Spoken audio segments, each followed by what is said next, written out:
PlaySecure, épisode sur l'actualité au 28 décembre 2025, dernier épisode de l'année de ce format-là, qu'on va continuer l'an prochain comme j'avais mentionné précédemment. La formule est en train de se raffiner, je commence à prendre mon air d'aller si on veut. Donc j'aime bien cette approche-là. De toute façon, je ferai mention à la fin. Shameless Plug, 25-26 février, le Secure revient. Je le répète régulièrement. Les Call for Purpose sont encore ouverts. Si vous avez encore des idées à proposer, ne gênez-vous surtout pas. Il va y avoir plein de sujets super intéressants et très, en tout cas, bref. Puis d'autres activités connexes qui vont être annoncées éventuellement. 14 au 17 avril, le BotConf. Le 28-29 avril, le CyberEco Cyberconférence. Le 9 au 17 mai, le NordSect. Et le 3 au 5 juin, le Styx. Et j'espère ne pas rater les périodes des inscriptions. Il faut que je le répète pour l'ancrer bien dans ma tête pour pas l'oublier. Premier bloc de nouvelles, AI est quand même assez chargé cette semaine. Premier API fantôme créé par du vibe coding. Une compagnie s'est rendue compte que leur stratégie de vibe coding a créé un API qui n'était pas au courant. Donc, ils sont avérés exposer beaucoup d'informations non autorisées à travers cet API-là qui avait été créé. Donc, plusieurs problèmes là-dedans. Un, il n'y a pas de contrôle, c'est-à-dire au point de vue périphérie. Les nouveaux URL, ces affaires-là ne sont pas contrôlés. Fait que clairement, il y a des mesures compensatoires qui sont absentes. Donc, déjà là, on a un problème. Le deuxième, ben là, laissez pas le codage faire tout seul, puis une nouvelle plus loin, on va justement en parler. Mais il faut que ça soit supervisé. Clairement, les développeurs qui ont fait ça ne se sont pas rendus compte, donc c'est quand même assez grave comme situation. Soyez très, très vigilants quand vous utilisez ce type d'outil-là, justement, pour ne pas vous mettre dans un pétrin comme ça et de faire fuiter de l'information qui n'est pas prévue pour être exposée par des API ou des API mal contrôlés. Soit par des mesures compensatoires avec des contrôles, avec des gates en avant, et de l'autre côté, de s'assurer que votre programmation vibe coding soit correctement contrôlée par les gens qui l'utilisent. Faille critique dans N8N, la plateforme d'automatisation, ceux qui le développent tout seuls. Il y a plusieurs instances exposées qui se trouvent être vulnérables. Je prends cette nouvelle-là sur une faille critique. J'aime moins en parler en général, mais ça, c'est intéressant parce que c'est encore une autre chose importante de savoir que l'adoption des technologies d'intelligence artificielle représente des risques, prend d'énormes risques. Ça en est un parmi d'autres. Celui-ci est très critique. Fait que c'est pour ça que je le mentionne. Fait que si vous avez une plateforme de cette nature-là, vous expérimentez, cachez-la en arrière de vos infrastructures, mettez-la à jour. Bonne pratique cybersécurité. Le AI est très, très dangereux en termes de fonctionnement, donc assurez-vous de bien le cadrer. Article qui mentionne comment déterminer si un navigateur web agentique AI est suffisamment sécuritaire pour votre entreprise. C'est un effort par plusieurs outlets médias d'essayer de légitimer l'usage de ces navigateurs-là. Pour le moment, ce n'est pas sécuritaire, c'est zéro sécuritaire, c'est même à la limite excessivement dangereux de mettre ça dans les mains de vos gens qui sont pas connaissants en termes de conséquences que ça peut avoir. Donc, pour moi, c'est une technologie qui n'est pas prête, pour être dans un avenir très rapproché. Il y a beaucoup, beaucoup de contrôles qu'on doit mettre en place avant d'arriver à quelque chose qu'on peut se considérer comme mature. Parce que même si on a l'impression que c'est intelligent parce que c'est capable de dialoguer comme un humain, il n'y a rien d'intelligent. Il n'y a aucun contexte, aucune compréhension de son environnement, aucun sens commun qu'on pourrait présumer d'un autre être humain. C'est inexistant. Donc, pas parce que ça parle que c'est intelligent. Faites très attention. Puis dans la même ligne de choses, c'est tous les accès des agents AI qui sont de plus en plus répandus. Là, c'était les navigateurs, mais en plus, tout ce que ça comporte. Donc, un excellent article de Wired sur ce que ça représente comme ça, les dangers qui sont associés à ça. Allez lire, c'est super intéressant comme article. Je ne passerai pas à travers tout le contenu-là parce que ce n'est pas l'objectif.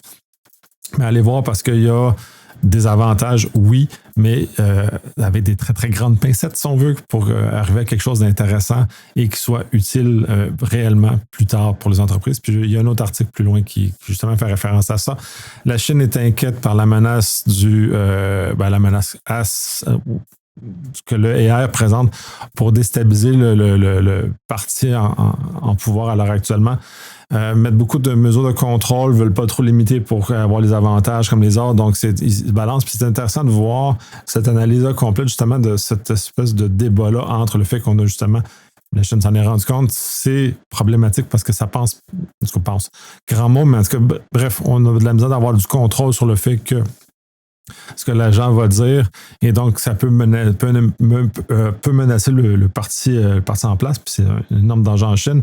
Fait que cette analyse est intéressante, pas parce que je favorise le fait qu'on ait des choses comme ça à l'extérieur de la Chine, mais de voir comment un pays autoritaire va se positionner par rapport à ce genre de choses. Puis il y a des safeguards qui sont très intéressants à regarder dans comment eux le regardent, tout en mettant la capacité d'innovation, tout en légiférant adéquatement, ou en tout cas à un niveau raisonnable pour mettre les deux. Fait que c'est très intéressant de voir ce débat-là et de voir comment on résolu pour eux leur réflexion par rapport à ce genre de choses-là. Il y a une petite réflexion par une personne que je ne connais pas particulièrement, mais j'ai trouvé très drôle comme élément, puis ça représente un peu l'état des choses, puis comment on doit se positionner. C'est 30% AI, 100% brisé. Ça fait référence à deux sorties publiques de Microsoft dans la même journée, où le président disait que 30% du code qui est écrit par du AI, et ont admis plus tard dans la même journée, c'est ça qui est quand même fascinant, que Windows 11 a des problèmes de stabilité ou de plusieurs types. Puis même des commentateurs que je ne cite pas dans les show notes qui mentionnent que je pense que qui pensent que Windows 11 devrait subir le même traitement que Windows XP SP2, espèce de transition massive vers quelque chose de comme un peu mou à quelque chose de beaucoup plus robuste, donc de regarder comment aller vers ce genre de choses-là. Mais bref, c'est très drôle de voir que des points de vue opposés puissent se présenter, et ça présente aussi à quel point toute le hype sur l'intelligence artificielle cause un problème de réflexion et cause des problèmes assez importants, donc d'être très prudent avec tout ça.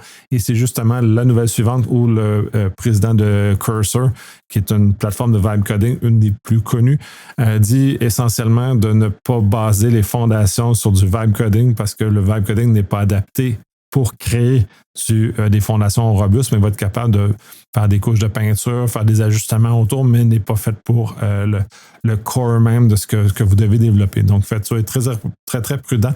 Et c'est intéressant de voir le président d'une startup qui est spécialisée là-dedans sortir publiquement enfin pour arrêter le hype et de commencer à regarder ça de façon beaucoup plus lucide. Cette situation-là nous amener ailleurs pour faire progresser tout ça. Cloud Code Safety Net, un plugin qui a été développé justement, plugin dans le Cloud Code, là, qui est vraiment quand vous le déployez correctement, qui vient justement bloquer un certain nombre de requêtes avec des niveaux. C'est pas du regex standard, c'est vraiment quelque chose, une plateforme très sophistiquée de tout ce que j'ai pu lire, qui permet justement de limiter le fait qu'il efface tout votre ordinateur, qu'il efface une base de données, qui pose des gestes qui sont potentiellement toxiques sur votre machine ou sur votre code, donc de vraiment recontrôler. Fait que c'est intéressant de voir que c'est en cours de développement, le monde sont en train d'entourer ça correctement, et c'est fascinant que ce ne soit pas les compagnies de AI elles-mêmes qui aient mis ces garde-fous-là pour éviter que ça se passe. Mais bon, bref, c'est en train de s'organiser. Fait que le marché est en train de se positionner pour tirer le meilleur possible de cette technologie-là, qui dépasse largement le hype qui est poussé par les compagnies. OpenAI embauche quelqu'un qui Head of Preparedness, là, c'est genre une espèce de poste d'analyse de risque, si on veut, sur le AI, ce que ça apporte. Les précédents ont démissionné pour des raisons qui ne sont pas mentionnées dans l'article, puis que je n'ai pas fouillé d'ailleurs, et d'aller chercher justement, d'aller mesurer ce que c'est. Il y a beaucoup de choses à aller regarder de ce côté-là. Il y a un peu de folie, puis clairement, c'est mal contrôlé chez OpenAI jusqu'à présent, puisqu'il y a eu des problèmes de santé mentale qui ont mené des fois dans des cas de suicide, dans certaines recommandations de ChatGPT, par exemple. D'être très, très prudent par rapport à ça. On aborde un peu dans un podcast précédent avec Cyber Citoyen sur justement tout l'état des choses, sur l'instabilité humaine et comment le AI peut amener une situation problématique à s'aggraver beaucoup plus loin. Donc, ça fait partie des rôles de la personne. Donc, j'espère que ça va shifter un peu l'espace et d'amener dans un contexte beaucoup plus robuste comme technologie, si on veut, si on continue dans cette direction-là, bien sûr. Salesforce se retire du LLM. C'est un titre un peu grandiose, au sens où se débarrasse de certains éléments qui sont non prédictifs ou déterministes vont aller s'écarter. Puis l'article est très intéressant parce qu'il aborde certains aspects, comment l'aborder et comment aborder correctement et où utiliser le LLM pour que ça soit utile et où il faut être prudent ou ne pas l'utiliser parce que ça peut être nuisible. Donc, eux ont vécu gravement cette année plusieurs problèmes avec ça. Donc, de leur expérience, c'est quand même bien. Si vous voulez vous lancer, au moins, vous avez une certaine balise qui a été testée par quelqu'un d'autre qui s'est fait vraiment mal avant vous pour ce genre de choses-là. Puis c'est en général ce que je suggère pour ceux qui sont un peu plus frileux d'attendre un petit peu avant d'aller là, puis d'aller dans des technologies émergentes comme le LLM peut être, donc d'être plus prudent et de ne pas sauter à pieds joints. Donc, bref, c'est un beau retour d'expérience, si on veut, pour nous amener au bon endroit et où ça peut être utile et où on doit abandonner, comme certains process ont besoin d'être plus rigoureux, plus de supervision par les humains, par exemple, où vraiment la qualité est très, très importante. Dans quel cas, le AI n'est pas encore capable de donner un niveau de qualité qu'on retrouve chez les humains parce qu'ils n'ont pas, comme je mentionnais précédemment, le sens commun, cette espèce d'apprentissage qu'on a durant toute notre vie professionnelle.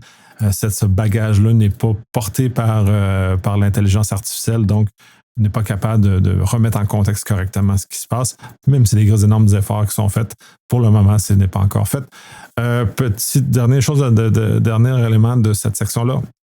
Il y a une boîte, un sandbox qui a été développé pour rouler justement des modèles AI en local que vous ne faites pas confiance, même si rouler un modèle en local est beaucoup plus sécuritaire-ish ou pour la protection de vos données personnelles parce qu'ils ne sont pas envoyés chez le cloudeur. Le modèle lui-même peut porter des éléments toxiques à l'intérieur de celui-ci. Donc, ce sandbox-là permet de limiter et contraindre le fonctionnement. C'est super chouette.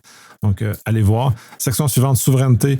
D'un point de vue, là, je commence avec les Américains, parce que les Américains aussi présentent beaucoup d'éléments de souveraineté, puis ils commencent à l'exprimer différemment, mais ils l'expriment quand même. Le FCC vient de bannir tous les drones faits par des compagnies étrangères ou chinoises principalement. C'est DJI qui est probablement le plus visé à travers celui-ci parce que c'est lui qui contrôle le marché.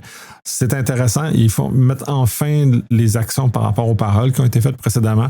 Est-ce que DJI est particulièrement toxique? J'en ai aucune idée. Je ne peux pas mentionner. Ça demeure un fabricant chinois.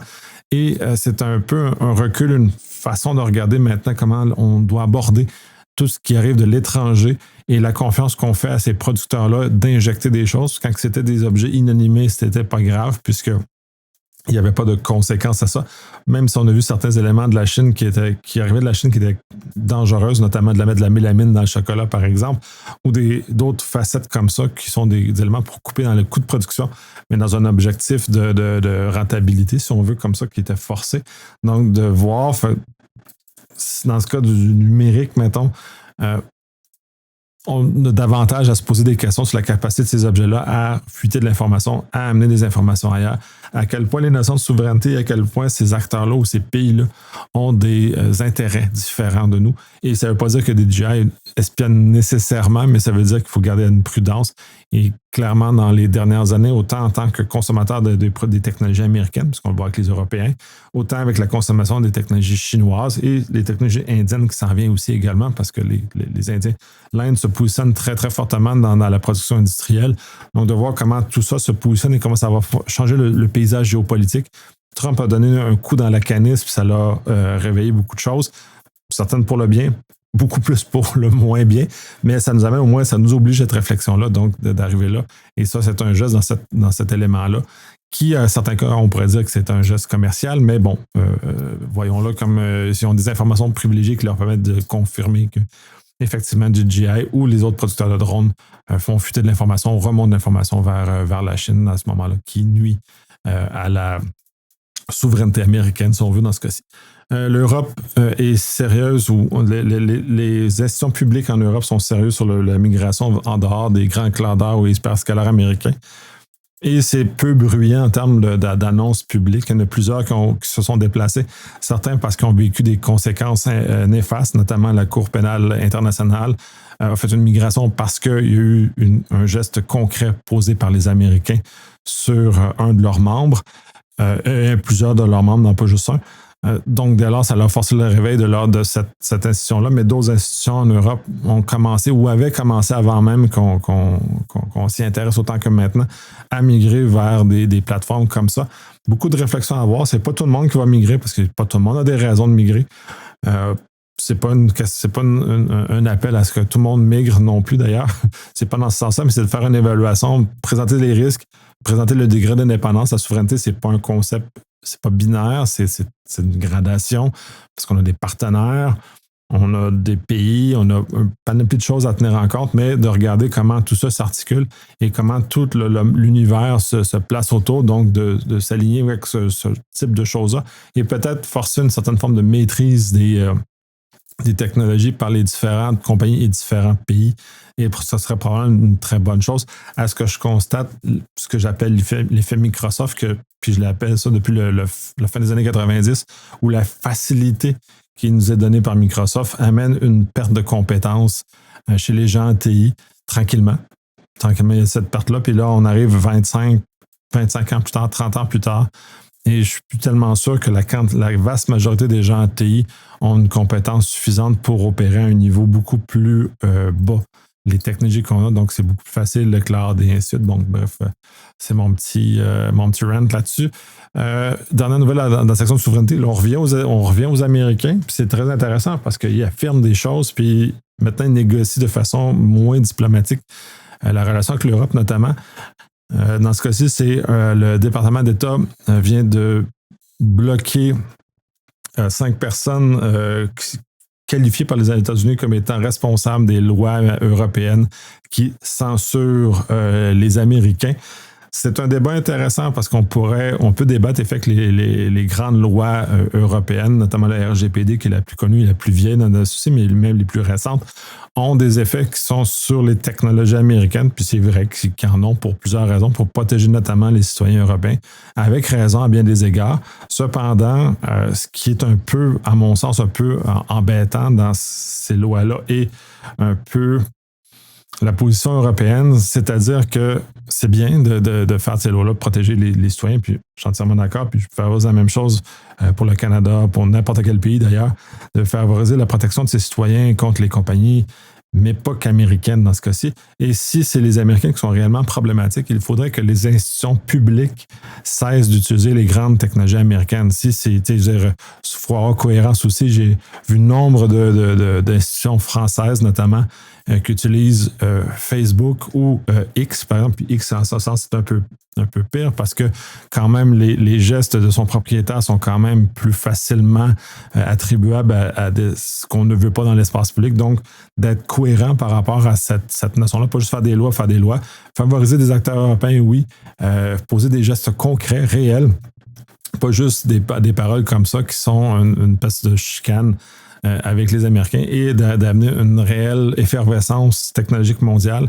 Et puis, fin de la parenthèse sur ce genre de choses-là, parce que les États-Unis favorisent énormément à l'heure actuelle des monopoles très, très puissants, ce qui est très néfaste pour l'innovation. Puis je pense que l'Europe a dans les mains l'occasion de créer ou ramener cet espace d'innovation-là et de se réapproprier un certain nombre de choses qui peuvent devenir très intéressantes au niveau de l'espace numérique, qui peut devenir des vecteurs de changement et forcer certaines collaborations et ne plus avoir ces grands monopoles-là qui sont, somme toute, néfastes pour l'ensemble de l'innovation qu'on peut avoir, au-delà du fait qu'on puisse être en désaccord avec la concentration de ces technologies aux États-Unis. Section suivante, Privacy.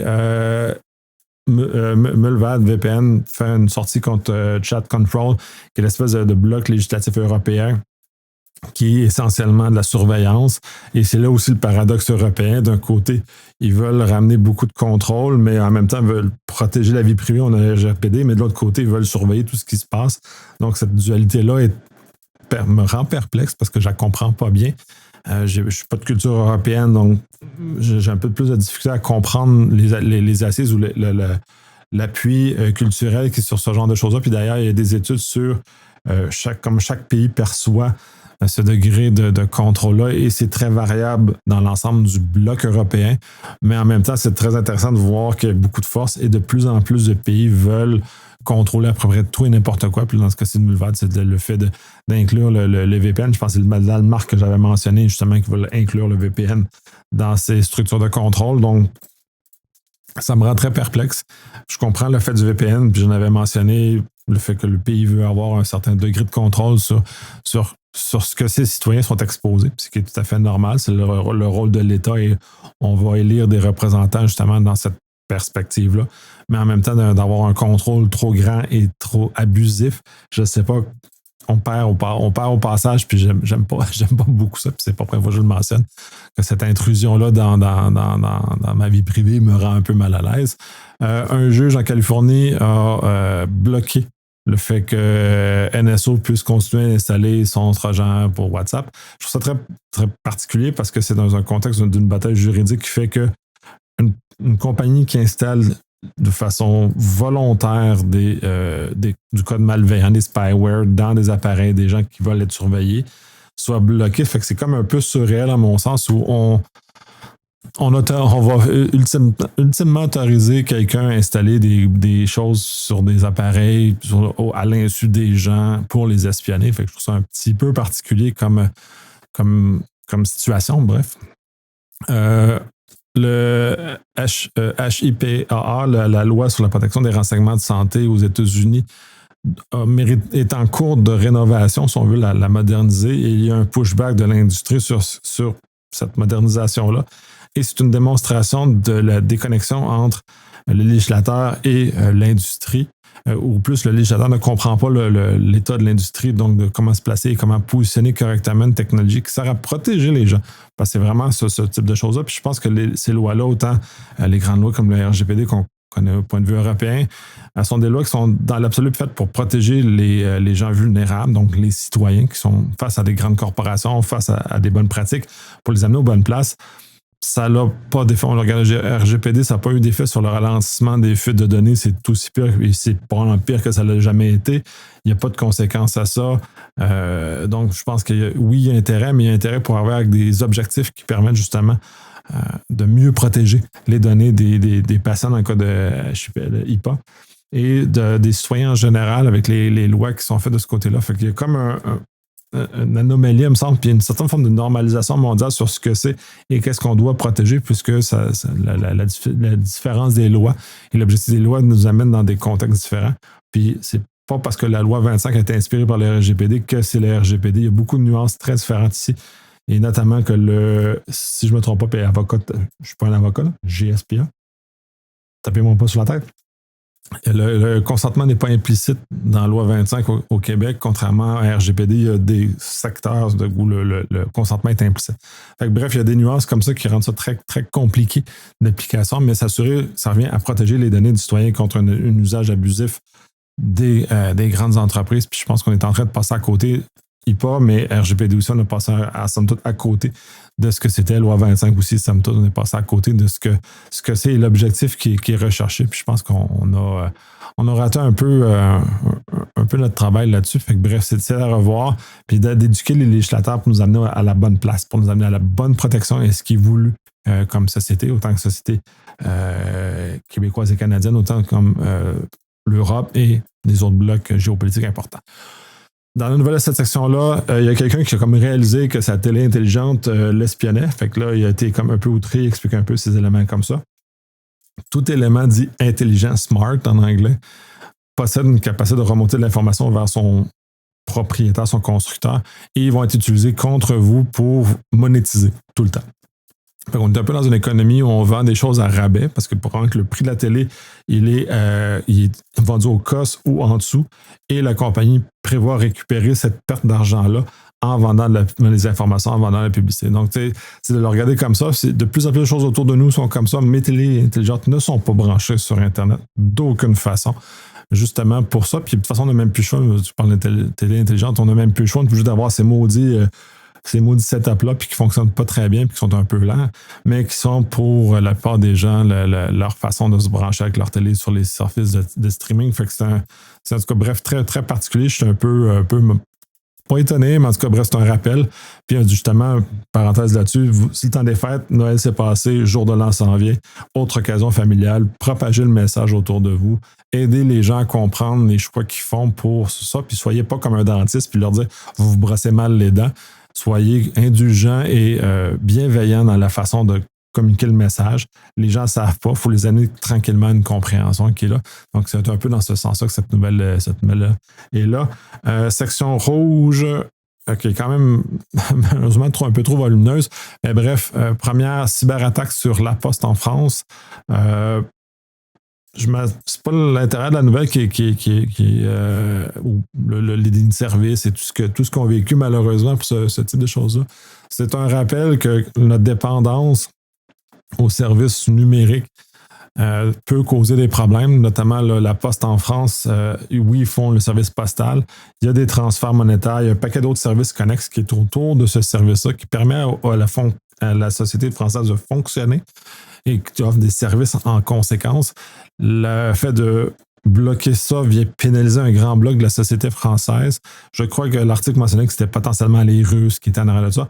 Et ça n'a pas tant d'importance que ça dans ce moment-là, puisque le timing, c'est avant Noël. C'était fait justement pour créer un dommage à la société française, probablement par un acteur étranger comme la Russie. Fait que cette hypothèse-là, elle est très valide.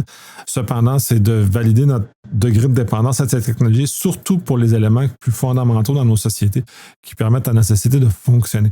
Là, c'est la France qui a été touchée. D'autres pays sont régulièrement touchés. On en a vu dans d'autres occasions. Le Canada a été touché également dans certains aspects de services essentiels ou de services qui sont quand même assez cruciaux pour le fonctionnement de la société, d'où le fait qu'on a la loi C8 qui est en cours de préparation pour nous protéger de ce genre de choses-là, pour s'assurer que les opérateurs de ces services critiques-là mettent les choses en place. Mais dans un cas comme La Poste, indépendamment que ça soit de leur faute ou pas, dans l'absolu, je m'en fous un peu, puisque de toute façon, les Français ont la loi sur les OIV qui viennent justement encadrer ces éléments-là, qui est une très bonne chose. Puis je ne sais pas si La Poste est soumise à cette loi-là ou pas, mais il demeure qu'il y a cet élément-là et de se re-questionner sur le fait socialement comment on peut vivre avec des technologies comme ça, puis de comment on fait les fallbacks, comment on peut retourner en arrière. Donc, d'un regard social, comment on peut se défendre contre un monde qui va être de plus en plus attaqué par des acteurs hostiles et comment tout ça va nous amener dans un autre univers, finalement, essentiellement. Nouvelle suivante, celle-là, je la trouve intéressante, puis c'est justement pour les gens qui débutent plus en cybersécurité. Puis c'est pas la première fois que je vais passer ce type de nouvelle-là, mais je préfère, puis je en profite justement là pour rappeler l'existence de ça, c'est que tout ce que vous trouvez en ligne n'est pas fait pour vous aider à apprendre. Il y a des preuves de concept qui sont fausses, qui sont faites pour diriger vers les chercheurs ou les débutants, justement les coincer dans un outil qui va prendre contrôle de leur poste, par exemple, ou qui lui-même est infecté d'autres choses. Ceux qui utilisent régulièrement dans le dark web et ces éléments-là sont conscients que des fois, même les outils sont infectés par d'autres choses. Bref, dans le monde des méchants, il n'y a pas tellement d'honneur, donc ils sont déjà très, très au fait. Ils utilisent des machines expressément pour faire ce genre de choses-là. J'en avais mentionné sur un super épisode avec certaines personnes chez Flare qui expliquaient justement le processus et comment ils manipulent du code malveillant pour éviter de se tirer dans le pied, essentiellement. Mais c'est un rappel que quand vous commencez, vous devez être très, très prudent avec le code que vous trouvez parce que c'est pas tout ce code-là qui est fait pour apprendre. Ce code-là, des fois, il est dirigé pour vous infecter, vous. Donc, comme on voit dans le milieu médical, où il y a des protocoles pour éviter l'infection, justement virale, classique avec des chambres de désinfection et ainsi de suite. Soyez dans le même rigueur, informez-vous avant d'avancer. Puis si vous avez du monde autour de vous qui veulent aller en cyber et qui sont un peu trop curieux, amenez-les à comprendre les risques et à justement prendre les mesures minimales pour éviter qu'ils se tirent dans le pied au passage et qu'ils soient dégoûtés ensuite de la cyber et qu'ils puissent progresser avec nous et devenir une force intéressante à l'avenir. Brian Krebs a mis un petit post sur Mastodon qui est très drôle en quelque sorte, mais qui fait réfléchir. Il a vu sur l'étiquette d'une télé-ish Android sur le fait que il est marqué essentiellement que ce produit-là est fait pour être vendu en dehors de la Chine, puis il est spécifiquement identifié que c'est un produit fait pour l'exportation, c'est pas un produit pour le local. Et son take là-dessus, c'est que potentiellement ces machines-là sont soit vulnérables, sont soit infectives déjà par des choses, ils ont déjà des backdoors, ou peu importe ce que c'est le problème qui est avec ça. mais clairement, la Chine ne veut pas les avoir chez eux, veut juste les envoyer à l'extérieur. Donc, c'est quand même un état de réflexion important à avoir, même au-delà du fait que des suppositions de Krebs là-dessus. C'est quand même à se poser des questions, savoir que maintenant, la Chine produit des choses pour l'extérieur de son territoire, soit de moins bonne qualité, soit déjà infectées, soit déjà problématiques à bien des égards. Donc, soyez prudents. Si vous voyez ça sur les étiquettes, ben, ça veut en dire que l'équipement est de moins bonne qualité ou qu'il y a des problèmes de sécurité inclus dedans qui sont volontairement plantés par le gouvernement chinois pour en faire des botnets, faire des objets comme ça toxiques et qui vont être problématiques globalement. Fait que soyez prudents de ce côté-là. Le retour sur une année de zéro-click exploit, c'est-à-dire essentiellement, on est passé d'un univers où l'utilisateur, toutes les vulnérabilités comme le vecteur ClickFix, c'est essentiellement qu'on amène l'utilisateur à se tirer dans le pied, soit maintenant ClickFix, c'est vraiment qu'une commande PowerShell ou terminal en Mac, où on avait des PDF, les gens devaient cliquer, il y avait des gestes qui devaient être posés pour que l'utilisateur s'infecte lui-même.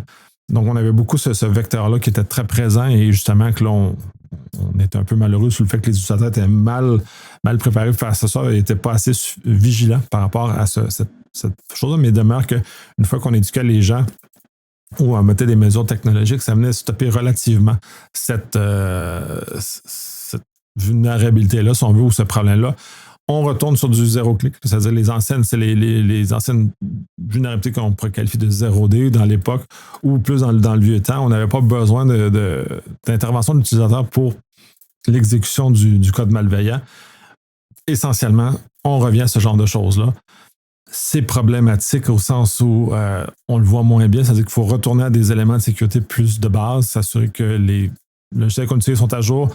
C'est pas le même genre de protection, donc de remettre en place les antivirus sont nécessaires, du whitelisting pour être très, très utile, ou d'autres facettes à ça. Et la nouvelle suivante est justement dans la même lignée que ça, où c'est MacSync, un info stealer pour le Mac, maintenant utilise un code signé, c'est-à-dire qu'il passe à travers les gates standards, donc l'utilisateur a moins d'étapes à faire, donc il fait juste comme installer un logiciel légitime et ça va passer droit, il n'y aura pas besoin, oui, vous devez cliquer, autoriser, machin. C'est beaucoup plus facile, donc on est vraiment en train de migrer vers une augmentation de qualité, si on veut, du code malveillant, donc d'être de plus en plus prudent. 2026 va être encore présenter beaucoup de défis en entreprise, justement, pour éviter ce type de situation-là qui peuvent poser des problèmes. Et bon, les malveillants continuent à trouver des moyens pour contourner les mesures de sécurité qu'on met en place. Donc, toujours continuer à faire avancer et toujours revenir aux bases aussi, parce que généralement, quand les bases sont bien maîtrisées, ces éléments-là sont quand même bien protégés, malgré tout que l'évolution qu'il pourrait y avoir par rapport à ce genre de choses-là. Donc, Hygiene est toujours très de base. MongoBleed, qui est une vulnérabilité qui roule beaucoup sur Internet. Dans le show notes, c'est le code essentiellement qui va avec ça, qui a été diffusé. Mais ce qui a été vu, puis je ne l'ai pas mis dans les nouvelles, c'est qu'il y a beaucoup de vulnérabilités, même, je pense que c'est Ubisoft qui a été affecté. Bref, les bases de données qui ont été exposées, comme c'est fait, protégez vos systèmes correctement, exposez-les pas, mettez des éléments de base pour contrôler.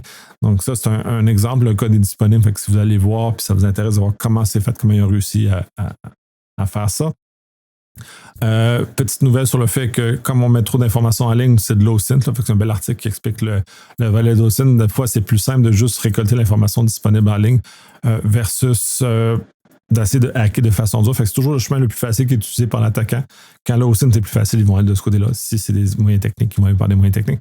Fait que c'est toujours de contrôler les moyens les plus faciles. Puis il faut le voir essentiellement comme de l'eau, parce que je le présente souvent comme ça. Quand on a de l'eau, elle va trouver tout chemin pour s'infiltrer partout. Donc, si vous avez une maison, vous devez savoir c'est quoi. Donc, de repousser l'eau le plus loin possible. Fait que, regardez les attaquants comme étant de l'eau, il faut les repousser le plus loin possible de la maison.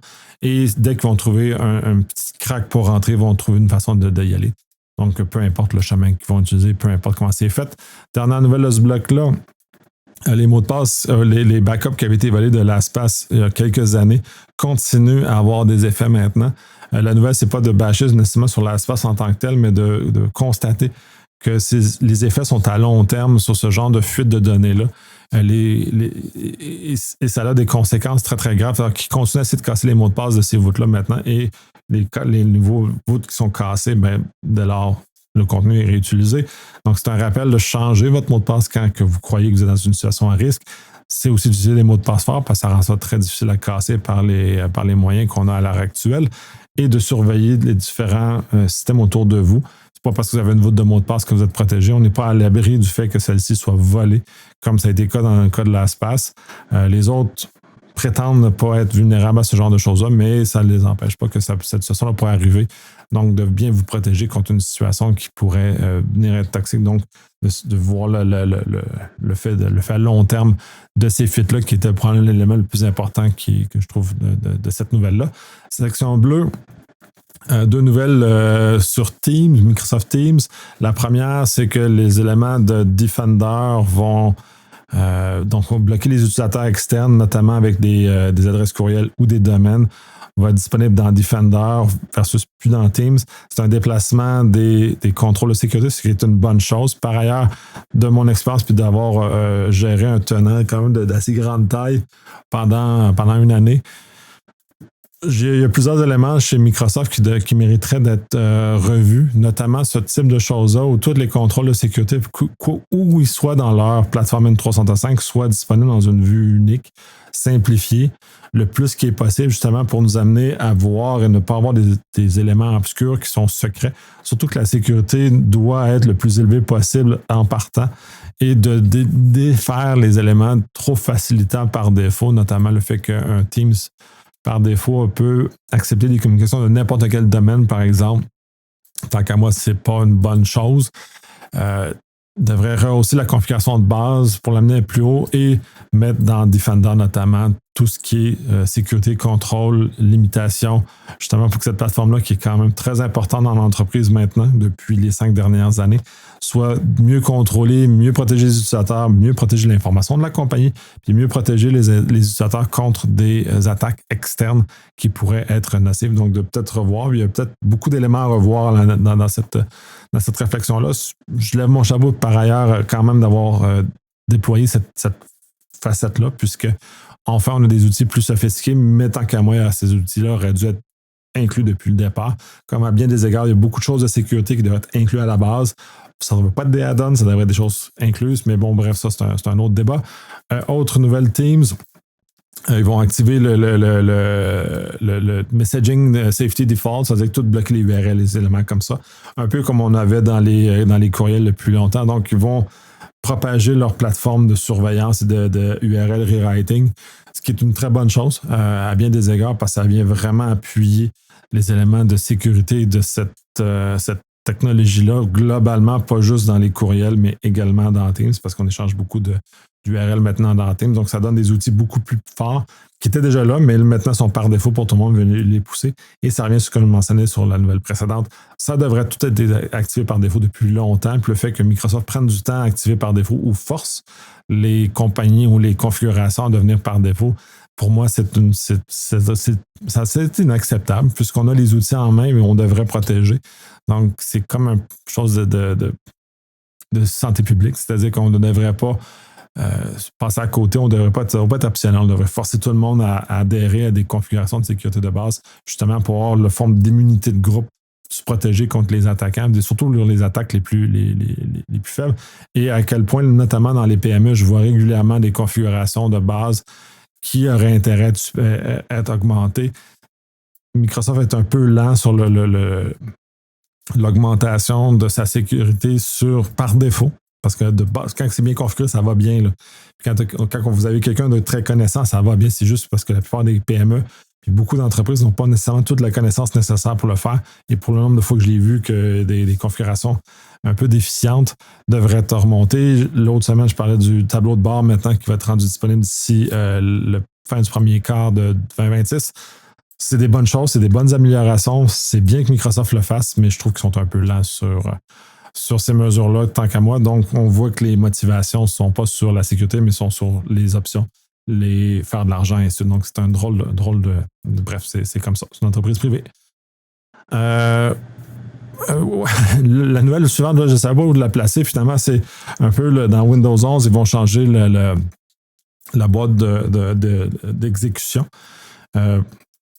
Pour la mettre plus grande, plus facile. C'est un artefact devant, puis ça va contraire à ce que je mentionnais dans les semaines précédentes, où le Windows R ou la boîte d'accès pour l'exécution devrait être littéralement enfouie ou disparue ou retirée de tout le fonctionnement de Windows, surtout pour les déploiements maison. Surtout en entreprise où c'est pas nécessaire. Il n'y aurait aucune raison d'avoir ce dialogue-là, de cette boîte-là d'être ouverte parce que justement, ça amène tous les problèmes de click fix. Et la façon la plus rapide et la plus simple, c'est un faire de GUI, c'est de le faire disparaître parce que c'est pas nécessaire pour 95% des gens. Donc, il n'y a aucune raison qu'on maintienne encore cet élément-là. Même puis là, cette nouvelle-là va contraire à ça, c'est-à-dire que Microsoft va faciliter l'usage de ça. Donc, on va à l'inverse du bon sens dans ce cas-ci qui viendrait régler facilement un problème. Dernière nouvelle de ce bloc-là, Microsoft a l'intention de remplacer tout le code C++ par du Rust d'ici 2030. C'est un drôle de choix sans de le faire une annonce comme ça. Le Rust, c'est très bien parce qu'il vient protéger justement contre les problèmes de mémoire, qui est l'énorme problème du C et C++. Par ailleurs, Microsoft a mis beaucoup d'argent dans le passé pour que son code C et C++ soit robuste, justement, ne pas ce type de problème-là. On n'en voit plus beaucoup, contrairement à ce qu'on voyait dans les années 90, début 2000, où c'était partout. Chez Microsoft, on n'en voit pratiquement plus de ce problème-là. Donc, de faire une migration, c'est comme de réinjecter des problèmes dans du code. Et à l'heure actuelle, puis je l'avais présenté la semaine passée, le fait d'utiliser Rust ne protège pas contre certaines erreurs de logique. Donc, dès lors, ça ne nous empêche pas d'avoir des problèmes de sécurité quand même. Et la réécriture nous amène justement de la potentialité de réinjecter de nouvelles erreurs de logique dans le code. Ça s'est vu du côté de Linux. C'est sûr que ça va arriver du côté de Windows. C'est une très drôle de chose. Et il y a beaucoup d'éléments qui sont rattachés à du AI à côté. Ça fait référence à la nouvelle un peu plus tôt, justement, avec le fait de l'usage du AI pour du code, c'est peut-être pas nécessairement la bonne chose. Donc, s'il y a une potentialité d'injecter beaucoup plus de vulnérabilité dans le code de Windows que en tout cas de Windows, de tout ça, de son code base, que de régler des problèmes qui vont avec ça. Donc, c'est un drôle de choix de l'annoncer comme ça, au lieu de le faire par attrition normale, c'est-à-dire que tout ce qui, de toute façon, aurait dû être réécrit, soit éventuellement réécrit en Rust, qui soit la nouvelle plateforme reconnue, et quand on se débarrasse de code. Mais bref, c'est un drôle de choix. Je pense que ça met beaucoup d'instabilité, mais en même temps, Microsoft est dans une phase de pivot. Donc, il y a beaucoup de choses qui vont changer. Peut-être l'annoncer comme ça parce que ça faisait bien, mais peut-être que dans le réel va les rattraper. Il faudra faire autre chose. Puis ça coûte très cher aussi faire ce genre de transition-là, surtout à froid comme ils le font. Dernière section d'hiver insolite. Première nouvelle, c'est quand les robots humanoïdes se font pirater en 1 minute par Bluetooth. Ça, c'est super comique parce que la nouvelle est rapportée par Corbin, puis allez la lire parce qu'elle est vraiment comique. Puis son style d'écriture est très, très, très divertissant aussi de ce côté-là. Puis ses coups de gueule, ça valait la peine d'être lu. Mais essentiellement, c'est que la façon c'est sur le manuel chinois, là, essentiellement, la façon de configurer pour l'accès au sans-fil, c'est à travers Bluetooth, mal chiffré. Bref, c'est trop facile. Donc, on est capable d'injecter dans l'humanoïde en question un nouveau Wi-Fi, le faire débrancher de son contrôle standard, le faire contrôler par un contrôle tiers, donc potentiellement néfaste, toxique. Et ensuite, il y a même la capacité parce que ça n'est que des ordinateurs, dans le fond, ces machines-là. Donc, on est capable ensuite de transformer, puis faire par escalation, par problème de sécurité, de prendre contrôle plus complet du robot en question et le rendre à ce qui fait qu'il est capable de détecter les autres robots autour de lui et les infecter encore. Donc, on est capable d'avoir une propagation très rapide. J'avais parlé d'une nouvelle que les experts en cyber étaient inquiets de l'existence de ces robots-là et mettre du AI dedans, mais on a un exemple plus basique qui n'est même pas avec du vrai AI encore, en tout cas du plus complet, qui est déjà problématique parce qu'on constate que c'est un ordinateur qui est facile à prise en contrôle et on se met, dans le fond, à risque de cette façon-là. Et quand ces robots-là vont commencer à circuler dans les rues ou dans nos maisons, ben, il faudrait un peu qu'il soit un peu facile de les baliser et de justement éviter les problèmes qui sont de cette nature-là. Donc, c'est un peu particulier, mais c'est une belle démonstration que ça existe et que la faiblesse de sécurité de ces machines-là va être inévitable, comme on l'a connu dans d'autres facettes de la technologie depuis les 40 dernières années. Donc, on n'est pas à l'abri de ces choses-là. 7 patients d'un contrôleur des calculs de sucre, donc pas pour le diabète, sont morts justement parce que il y a eu un bug dans le logiciel en question qui permet de contrôler l'appareil de mesure du sucre dans le sang. C'est problématique. Cette nouvelle-là est intéressante à plusieurs facettes. Un, c'est pas parce que le code était fermé qui c'est un problème, mais en plus, c'est un peu la démonstration que le système américain permet facilement le déploiement sur le marché de systèmes mal contrôlés. Et le seul moyen de contrôle ultime de l'espace américain, c'est les poursuites ou les poursuites essentiellement. C'est vraiment ça, la structure américaine. Et c'est un peu dommage d'attendre jusqu'à la poursuite, surtout qu'il y a eu des morts. Puis c'est pas la première fois qu'il y a des morts avec des instruments médicaux qui permettent justement de façon individuelle de nous garder en vie, essentiellement, dans ce cas-ci. Donc, on est dans une drôle de situation. Il devrait y avoir des législations. Je parlais des HIPAA pour la protection des informations, mais dans ce cas-ci, le cadre législatif devrait justement s'assurer puis mettre fortement la responsabilité sur ces compagnies-là. C'est sûr qu'il y a des éléments qui sont imprévisibles, on peut pas, c'est pas absolu, mais au moins repousser un peu plus de pression sur ces compagnies-là, du moins en dehors des États-Unis, parce qu'aux États-Unis, ils ont leur modèle de poursuite, c'est leur structure de contrôle est basée comme ça, principalement, elle n'est pas en amont, mais est en aval. Mais je préfère surtout des choses qui touchent la santé que les mesures de contrôle soient en amont, justement, pour que je meure parce qu'il y a un bug dans la machine. L'article est intéressant parce qu'il dit que ce n'est pas nécessairement du code open source qui réglerait le problème, mais c'est un ensemble de mesures. Effectivement, si le code était ouvert et tout était regardé, ça ne serait pas une mauvaise chose que ça soit mis à exposer aux tiers. Ça ne serait pas une mauvaise chose aussi. Fait qu'il y a beaucoup d'éléments à regarder là-dedans, justement, parce qu'on s'en va dans une numérisation très grande. Il y avait comme la cyberattaque sur la poste qui est une chose, mais d'un point de vue individuel, c'est des bugs dans les logiciels qui nous permettent de nous maintenir en vie. C'est très, très important que ceux-ci soient clairement confrontés au réel et très fortement des gens qui sont des bidouilleurs, justement, pour aller tester la capacité, les limites de ces technologies-là, justement, pour ne pas nous mettre à risque de façon massive, justement, pour tout ça. Nouvelle suivante qui est très comique-ish, la Russie a un problème avec son underground, justement de vol d'informations, tout le marché licite de vol d'informations dans lequel il vit, qui essentiellement le pouvoir en place fermait les yeux, puis ça depuis longtemps, puis tout le monde le sait, sur cette espèce d'écosystème criminel sur le vol et la conservation d'informations, notamment sur les Russes, mais pas exclusivement, et sont rendus à un point où les Ukrainiens utilisent ce marché-là contre les Russes. Donc, c'est un rappel que certains éléments, puis là, on le voit aussi dans le fait que les pays veulent s'incruster puis récolter de l'information sur tout le monde. C'est dangereux de récolter toutes ces informations-là. Là, ça dessert les Russes contre les Ukrainiens, par exemple. Fait que là, les Russes essaient de lutter contre un problème qu'ils ont créé. Donc, on le voit là, on le voit ailleurs aussi, où on ferme les yeux sur certains éléments qui ne devraient pas être fermés les yeux. Et ça finit toujours par nous rattraper plus tôt que tard, malheureusement. Donc ça, c'est un exemple. L'histoire en a plein d'autres aussi. Fait que c'était juste un rappel qu'il faut faire attention à ce qu'on souhaite parce que des fois, ça pourrait venir nous mordre. Et ça, c'est un exemple parmi d'autres. Il y en a d'autres exemples dans lesquels on voit aux États-Unis, en Chine, par exemple. Donc, soyez très prudents et réfléchissez dans le système sur ce genre de choses-là. Les signatures en clair sont considérées comme étant néfastes. L'article est intéressant, pas parce que c'est négatif, c'est juste un biais sur la façon que les humains interprètent les choses.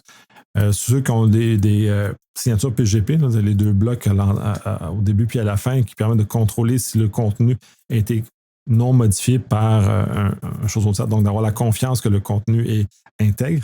Le problème de celui-là, de ce qu'il mentionne, c'est que ces balises visuelles-là ne garantissent pas que c'est réellement effectif vraiment.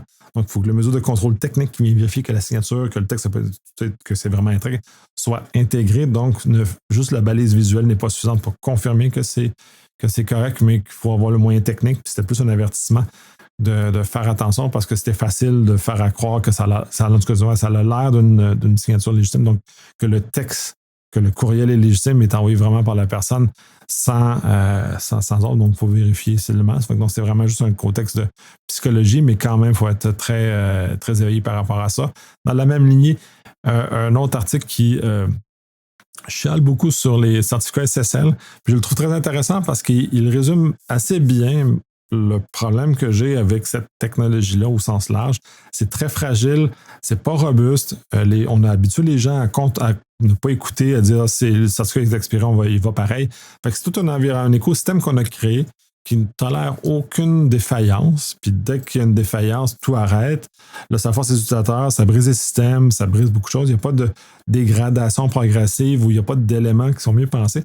Puis il amène peut-être qu'il faudrait réfléchir à une façon autre de déployer le chiffrement, que ce soit plus tolérant à des problèmes, mais pas des problèmes qui ouvrent des problèmes de sécurité, on s'entend, mais qui nous permettent justement de fonctionner en mode dégradé tout en protégeant l'information malgré tout, selon certains critères et selon certains éléments. Il y a quelque chose à revisiter de ce côté-là. Si vous avez des idées, parce que allez lire l'article, le blog, et si vous avez des idées pour un système qui est plus tolérant, qui est plus facile à déployer aussi, là, parce que tous ceux qui ont déployé un peu de SSL, leurs yeux, leurs oreilles ont saigné. Là, ça, c'est terrible. Puis moi-même, quand je me bats avec ça, puis je suis pas très bon dans ces technologies-là. J'ai sacré ma vie. J'ai haï ma vie, là, mais de beaucoup pour travailler avec ça.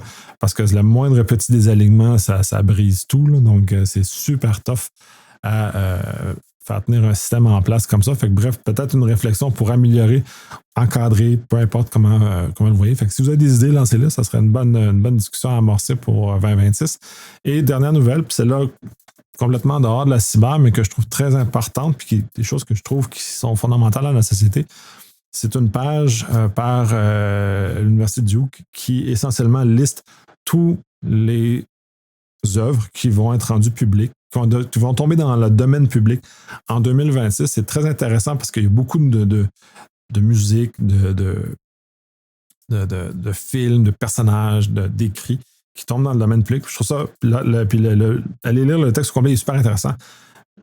Je trouve ça super pertinent parce que la connaissance humaine se base sur le contrôle, sur la disponibilité d'informations qu'on peut partager, qu'on peut réutiliser. Fait que c'est d'où le fait d'avoir le fait que les informations tombent dans le domaine public.